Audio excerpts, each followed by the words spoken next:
ಯಾಕೋ ಇತ್ತೀಚೆಗೆ ಮನಸ್ಸಿಗೆ ನೆಮ್ಮದಿನೇ ಇಲ್ವಲ್ಲ. ಒಂದು ಸಮಸ್ಯೆ ಕಳೀತು ಅನ್ನೋ ಅಷ್ಟೊತ್ತಿಗೆ ಮತ್ತೊಂದು ಸಮಸ್ಯೆ ದುತ್ತಂತ ಕಣ್ಮುಂದೆ ಬಂದು ನಿಲ್ತಾ ಇದೆ.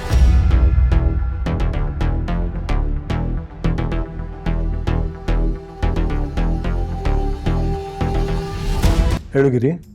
ಅಪ್ಪ, ತುಂಬ ದಿನದ ಹಿಂದೆ ನಿಮಗೊಬ್ಬ ನಂಬಿಕಸ್ತಾ ಇದ್ದ, ಅವನು ಇದ್ದಕ್ಕಿದ್ದಾಗೆ ನಾಪತ್ತೆ ಇದ್ದ ಅಂತ ಹೇಳಿದ್ರಲ್ವಾ? ಅದೇ ಆ JSದು ನಿಜ ರೂಪ ತೋರಿಸ್ದವನು. ಹಾಂ ಹೌದು. ಅವನ ಬಗ್ಗೆ ಏನಾದರೂ ಸುಳಿವು ಸಿಕ್ಕಿದೆಯಾ? ಅವನ ಬಗ್ಗೆ ಅಲ್ಲಪ್ಪ, ಇನ್ನೊಬ್ಬನ ಬಗ್ಗೆ ಸುಳಿವು ಸಿಕ್ಕಿದೆ. ಮೊದಲು ನಾಪತ್ತೆ ಆದವನು ಇವನ್ ಮನೆಗೆ ಬಂದು ದುಡ್ಡು ಕತ್ಕೊಂಡು ಹೋಗಿದ್ದಾನೆ. ಆಮೇಲೆ ಇವನು ನಾಪತ್ತೆ ಆಗಿದ್ದಾನೆ. ಈಗ ಇವನು ಲಕ್ಷ್ಮೀಪುರದಲ್ಲಿದ್ದಾನಂತೆ. ಏನ? ನಮ್ಮ ಲಕ್ಷ್ಮೀಪುರದವನ? ಹೌದಪ್ಪ. ಅವನನ್ನು ಹಿಡಿದ್ರೆ ಈ JS ಇಷ್ಟು ವರ್ಷ ಎಲ್ಲಿದ್ದ, ಏನು ಮಾಡ್ಕೊಂಡಿದ್ದ, ಜೊತೆಗೆ ದೇವಕಿ ಮಗಳ ಬಗ್ಗೆನೂ ಏನಾದರೂ ಇನ್ಫಾರ್ಮೇಷನ್ ಸಿಗ್ಬೋದು ಅನ್ನಿಸ್ತಿದೆ. ನಾನು ತುಂಬ ಜನರ ಹತ್ರ ವಿಚಾರಿಸಿ ನೋಡಿದೆ ಅಪ್ಪ. ಅವನು ಅಲ್ಲೇ ಲಕ್ಷ್ಮೀಪುರದಲ್ಲಿ ಯಾವುದೋ ಅಜ್ಞಾತ ಸ್ಥಳದಲ್ಲಿದ್ದಾನಂತೆ. ಯಾರ ಕೈಗೂ ಸಿಗ್ತಿಲ್ವಂತೆ. ಅವನು ಈಗ ಸಿಕ್ಕದೇ ಇರ್ಬೋದು, ಆದರೆ ಊರಲ್ಲಿ ನಡೆಯೋ ಹಬ್ಬಕ್ಕೆ ಖಂಡಿತ ಬಂದೇ ಬರ್ತಾನೆ. ಅದಕ್ಕೂ ಮೊದಲು ಹಬ್ಬ ಯಾವಾಗಂತ ಚೆಕ್ ಮಾಡಿ ನೀನು. ಸರಿನಪ್ಪ.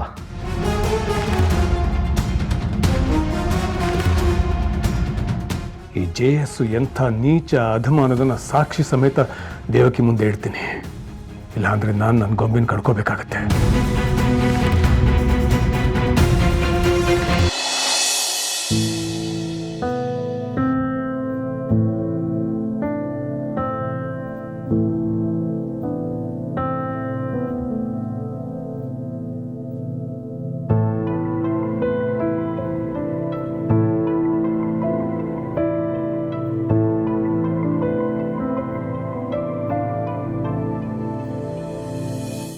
ಸಂಜೀವ್ ಅವರೇ, ನೀವು ಹುಡುಕ್ತಾ ಇರೋದು ಇಲ್ಲಿ ಸಿಗಲ್ಲ. ಯಾಕಂದರೆ ಈ ರೂಮಲ್ಲಿ ಚಾಪೇನೇ ಇಲ್ಲ. ನೀವಿವತ್ತು ಇಲ್ಲೇ ಮಲಗಬೇಕು.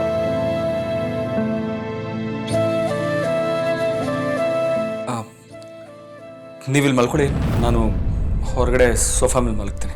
ಸಂಜೀವ್ ಅವರೇ, ನೀವು ಹೊರಗೆ ಹೋಗಿ ಸೋಫಾದ ಮೇಲೆ ಮಲಗಿದ್ರೆ ಎಲ್ರಿಗೂ ಅನುಮಾನ ಬರಲ್ವಾ? ಪ್ಲೀಸ್ ಇವತ್ತೊಂದಿನ ಇಲ್ಲೇ ಮಲಗಿ.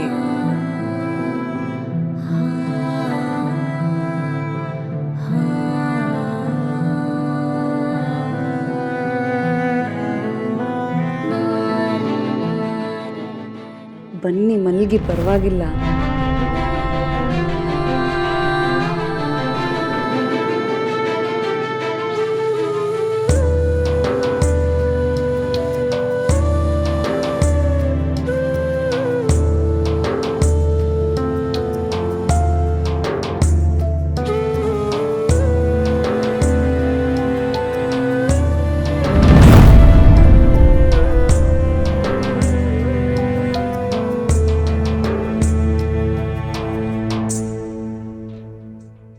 ಯಾಕೋ ಇವರು ನನ್ನ ತುಂಬ ಅವಾಯ್ಡ್ ಮಾಡ್ತಿದ್ದಾರೆ ಅನ್ನಿಸ್ತಿದೆ.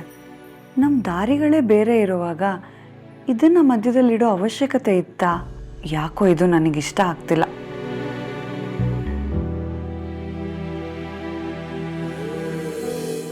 ಅಮೃತ ಅವರೇ, ನಾನು ನಿಮ್ಮ ಹತ್ರ ಬಂದಷ್ಟು ನೀವು ನನ್ನಿಂದ ದೂರ ಹೋಗ್ತಾನೆ ಇದ್ದೀರ. ಈಗಾಗಲೇ ನಿಮ್ಮನ್ನು ದೂರ ಮಾಡ್ಕೊಳ್ದೇ ಇರೋಷ್ಟು ಹತ್ರ ಆಗ್ಬಿಟ್ಟಿದ್ದೀನಿ. ಈಗ ನಾನೇ ದೂರ ಹೋಗೋದನ್ನು ಅಭ್ಯಾಸ ಮಾಡ್ಕೋಬೇಕಲ್ವ?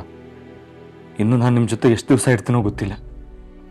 ಇರೋವರೆಗಾದರೂ ನನ್ನಿಂದ ನಿಮಗೆ ಉಸಿರು ಕಟ್ಟೋ ಪರಿಸ್ಥಿತಿ ಬರದೇ ಇರೋ ಹಾಗೆ ನೋಡ್ಕೋತೀನಿ.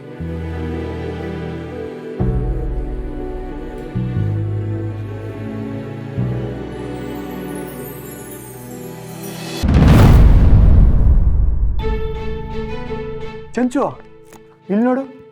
ಇವತ್ತಿನ ದಿನ ಭವಿಷ್ಯದಲ್ಲಿ ನಿನ್ನ ರಾಶಿಗೆ ರಾಜಯೋಗ ಅಂತ ಬರೆದಿದೆ. ಹೊಡೆದಿಯಲ್ಲ ಜಾಕ್ಪಾಟ್. ನಿಮ್ಮನ್ನು ಮದುವೆ ಮಾಡ್ಕೊಂಡಾಗಲೇ ನನ್ನ ರಾಜಯೋಗ ಎಲ್ಲ ಹೊಟ್ಟೋಯ್ತು ಅನ್ಸುತ್ತೆ ನನಗೆ. ಏನೋ ನಗ್ನಗ್ತಾ ಇರಲಿ ಅಂತ ತಮಾಷೆ ಮಾಡಿದೆ. ಅದಕ್ಕೆ ಯಾಕೆ ಕೆಂಡ್ದಂಗೆ ಕೋಪ ಮಾಡ್ಕೋತೀಯ? ಸುಮ್ಮನೆ ಪೇಪರ್ ಓದ್ತಾ ಇದ್ದಾರೆ ತಾನೆ, ಓದಿ. ತಮಾಷೆ ಮಾಡ್ತಾರಂತೆ, ತಮಾಷೆ. ನನ್ನ ಭವಿಷ್ಯದಲ್ಲಿ ಹೆಂಡತಿಯಿಂದ ಬೈಗುಳ ಅಂತಿದೆ. ಹಾಂ,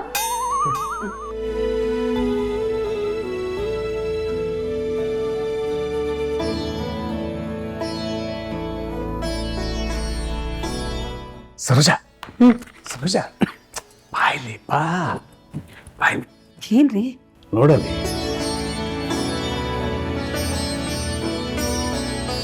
ನೋಡಿದ್ಯಾ ನನ್ನ ಮೊಮ್ಮಗಳು ಮದುವೆ ಆದ್ಮೇಲೆ ಎಷ್ಟು ಬದಲಾಗಿದ್ದಾಳೆ ಅಂತ?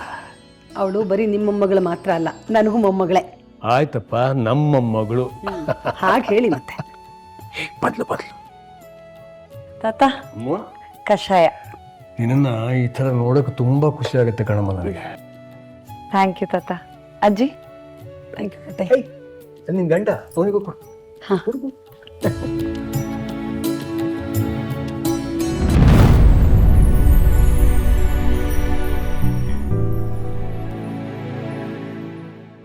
ಹಾಂ ನೋಡಿದೆ, ಇಲ್ಲಿ ನೆಟ್ವರ್ಕ್ ಇಲ್ಲ, ಹೊರಗೆ ಬಂದು ಮಾತಾಡ್ತೀನಿ ರೀ.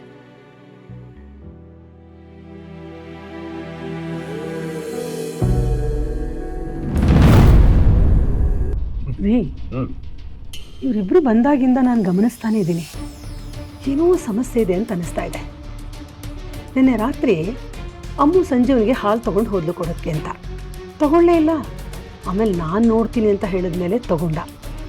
ಇಬ್ಬರು ನೋಡಿ ಒಂದು ಚೂರು ಮಾತಿಲ್ಲ, ಸುಮ್ಮನೆ ಇರ್ತಾರೆ. ಯಾವುದಕ್ಕೂ ನಾವು ವಿಚಾರಿಸ್ಬೇಕು ರೀ. ಸರೋಜ, ಇದು ಗಂಡ ಹೆಂಡತಿ ವಿಚಾರ. ಹಾಗೆ ನಾವು ಕೇಳಿದರೆ ಅವ್ರು ಹೇಳೋದು ಇಲ್ಲ. ಅವ್ರ ತಪ್ಪು ಅವ್ರಿಗೆ ಅರ್ಥ ಆಗೋ ಹಾಗೆ, ಸಂಬಂಧಗಳ ಸೂಕ್ಷ್ಮತೆಯ ಬಗ್ಗೆ ಅವರಿಗೆ ಅರ್ಥ ಆಗೋ ಹಾಗೆ ಹೇಳಿದರೆ ಅವ್ರು ಅರ್ಥ ಮಾಡ್ಕೋತಾರೆ. ನಾವಿಬ್ಬರೂ ಸೇರಿ ಅದನ್ನು ಅರ್ಥ ಮಾಡಿಸೋಣ.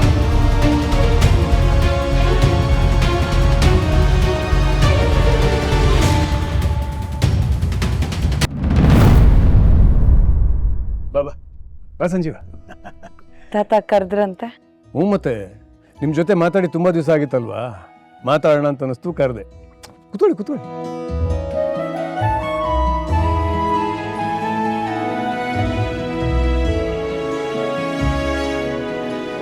ಮತ್ತೆ ಸಂಜೀವ, ಸ್ಕೂಲಲ್ಲಿ ಕೆಲಸ ಎಲ್ಲ ಹೇಗೆ ನಡೀತಾ ಇದೆ? ಚೆನ್ನಾಗಿ ನಡೀತಾ ಇದೆ. ಮಕ್ಕಳ ಜೊತೆ ಇದ್ರೆ ಕಾಲ ಕಳೆಯೋದೇ ಗೊತ್ತಾಗಲ್ಲ. ಅಲ್ಲಪ್ಪ, ಬರೀ ಮಕ್ಕಳ ಜೊತೆನೂ ಇದ್ಬಿಡ್ತೀಯೋ, ನನ್ನ ಮೊಮ್ಮಗಳ ಜೊತೆನೂ ಇರ್ತೀಯೋ?